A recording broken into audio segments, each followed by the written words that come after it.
There is a psychological behavior that signals someone has chosen you as their target. Carl Jung discovered this pattern in his most dangerous patients, the ones who destroyed lives while looking completely innocent. This isn't just bullying or conflict.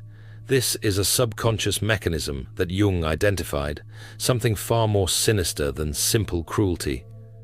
What makes this deadly is how subtle it appears. It often looks like concern. It sounds like someone trying to help you. But underneath that caring surface lies a targeting system so precise, so unconscious, that the person doing it genuinely believes they're the good guy. Today, I'm going to show you the exact sign to watch for, because once you see it, you'll understand why Jung said immediate withdrawal is your only protection. The specific behavior Jung identified is this: absolute conviction without evidence. When someone accuses you of motivations you don't have with 100% certainty, they don't say "I think" or "maybe." They declare what you are, what you feel, what you secretly want, with complete confidence. And here's the disturbing part. No amount of explanation can shake their belief. You could show them proof. You could bring witnesses. You could open your entire life to inspection. None of it matters. Their certainty is immune to reality. Jung documented this pattern across hundreds of cases in his clinical practice.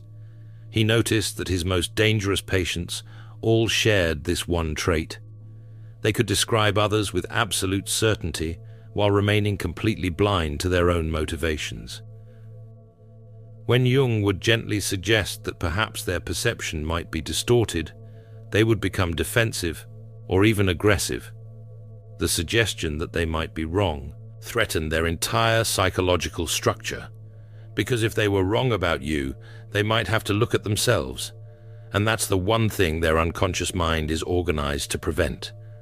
This is shadow projection at its most dangerous level.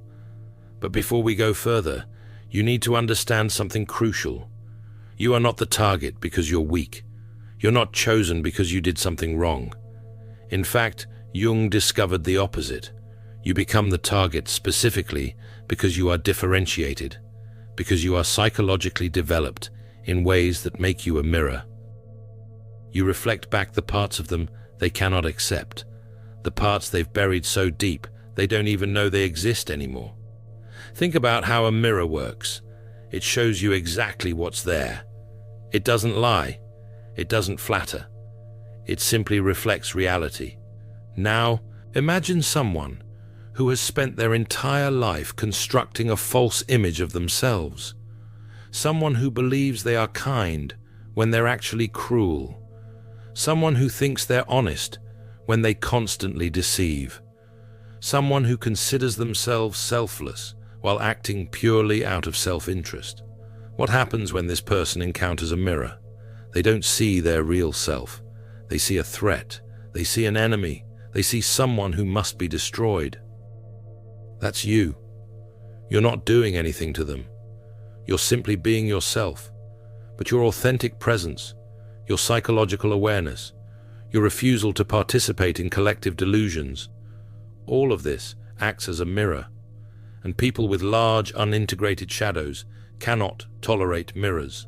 So they attack, not consciously, because that would require self-awareness they don't possess, but unconsciously, with absolute conviction that they're right and you're wrong.